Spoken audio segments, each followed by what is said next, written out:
good test. I know they just back in training, but they are also didn't have so much free time and they didn't have a proper holiday. They were in the US. Erik ten Hag resmi dicopot dari posisinya alias kena pecat sebagai pelatih Bayer Leverkusen. Informasi itu pada awalnya muncul dalam postingan Fabrizio Romano, jurnalis asal Italia yang rutin memberikan bocoran transfer di dunia sepak bola. Erik ten Hag sejatinya baru saja didaulat menjadi pelatih Bayer Leverkusen pada 1 Juli 2025 lalu. Ia sebelumnya melatih Manchester United pada periode 2022 sampai 2024. Di Leverkusen, Erik ten Hag baru saja 3 kali menjalani pertandingan kompetitif, 2 diantaranya adalah di Bundesliga. Pada prosesnya, Bayer Leverkusen mengonfirmasi pemecatan tersebut di akun media sosialnya. Bayer Leverkusen sudah berpisah dengan pelatih Erik ten Hag. Untuk sementara latihan akan diambil alih oleh asisten pelatih. Dari ketiga laga tersebut, ten Hag mengantar Leverkusen meraih 1 kemenangan, 1 kali seri dan 1 kali kekalahan. Persentase kemenangannya saat ini ada di kisaran 33,3% untuk klub Jerman tersebut. Dalam laga teranyar di akhir pekan lalu, Bayer Leverkusen harus puas dengan hasil imbang 3-3 melawan 10 pemain Werder Bremen. Hasil itu diklaim menjadi penentu nasib Erik ten Hag. Hanya butuh 2 pertandingan Bundesliga bagi Bayer Leverkusen untuk memutuskan bahwa proyek baru mereka bersama Erik ten Hag tidak bisa diselamatkan. Sebuah keputusan yang seketika memicu perdebatan tentang kesabaran manajemen dalam menghadapi transisi besar pasca Xabi Alonso. Ten Hag tiba di Leverkusen dengan reputasi yang campur aduk. Ia pernah membawa Ajax Amsterdam ke semifinal Liga Champions 2019, namun juga meninggalkan Manchester United dalam keadaan penuh gejolak setelah 2,5 musim. Di Leverkusen, ekspektasi langsung melambung. Alonso telah menorehkan sejarah dengan gelar Bundesliga tanpa kekalahan pada 2024 sebelum hijrah ke Real Madrid.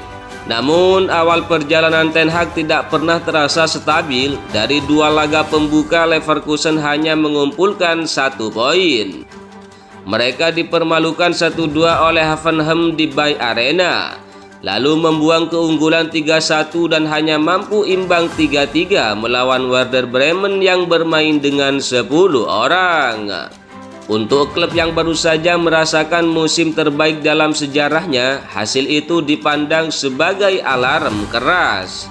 Lebih dari sekedar hasil, gaya kepemimpinan ten Hag menjadi sorotan. Seusai laga kontra Bremen, ia secara terbuka menyebut para pemainnya tidak cukup fit dan belum siap untuk memenuhi standar intensitasnya.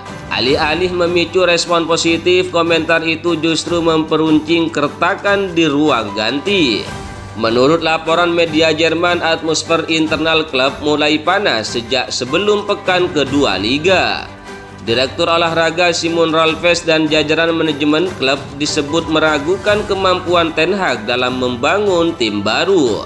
Terlebih setelah Leverkusen kehilangan bintang-bintang seperti Florian Wirtz, Jeremy Frimpong dan Granit Xhaka ke klub-klub besar Eropa.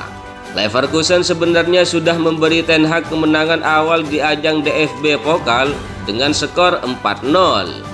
Tetapi di Bundesliga yang menjadi tolak ukur utama, kegagalan untuk tampil meyakinkan sejak awal musim dianggap tidak bisa diterima.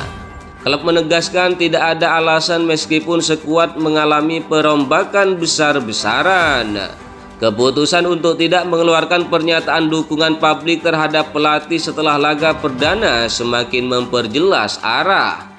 Dalam sepak bola modern, absennya seringkali menjadi tanda jelas bahwa pemecatan tinggal menunggu waktu. Ten Hag juga dianggap gagal membaca sensitivitas kultur Leverkusen. Alonso meninggalkan warisan bukan hanya dalam bentuk trofi, tetapi juga pendekatan penuh harmoni dan komunikasi erat dengan pemain. Ten Hag datang dengan pendekatan konservatif dan standar fisik yang keras, sesuatu yang tidak langsung cocok dengan atmosfer tim. Dia mencoba mengubah terlalu banyak hal dalam waktu terlalu singkat, tulis harian Kicker. Menggambarkan gaya kepelatihan Ten Hag yang dinilai kaku. Sementara itu, mantan pemain Leverkusen yang kini menjadi pundit menilai di sini orang ingin melihat kontinuitas bukan revolusi instan. Pemecatan ini pun mencatat sejarah. Ia menjadi pelatih tercepat yang diberhentikan dalam era modern Leverkusen. Masa jabatan yang hanya berlangsung 2 pertandingan liga menandai kegagalan terbesar dalam karir Ten Hag sejauh ini, sekaligus memperlihatkan seberapa tingginya ekspektasi klub Jerman tersebut setelah musim yang nyaris sempurna. Leverkusen kini berada di peringkat ke-12 klasemen, situasi yang jelas tidak sesuai dengan ambisi mereka mempertahankan status sebagai pesaing utama Bayern Munchen. Dengan jeda internasional segera tiba, manajemen klub bergegas mencari pelatih baru yang mampu menenangkan suasana dan mengembalikan arah tim. Bagi Ten Hag, kejatuhan ini menambah daftar luka setelah pemecatan di Manchester United pada 2024. Kini ia menghadapi reputasi sebagai pelatih yang tidak lagi mampu bertahan lama di klub-klub papan atas Eropa. Kisah ini menjadi pengingat, terkadang bahkan di dunia sepak bola modern yang kejam, kesuksesan masa lalu justru menjadi beban terberat bagi masa depan.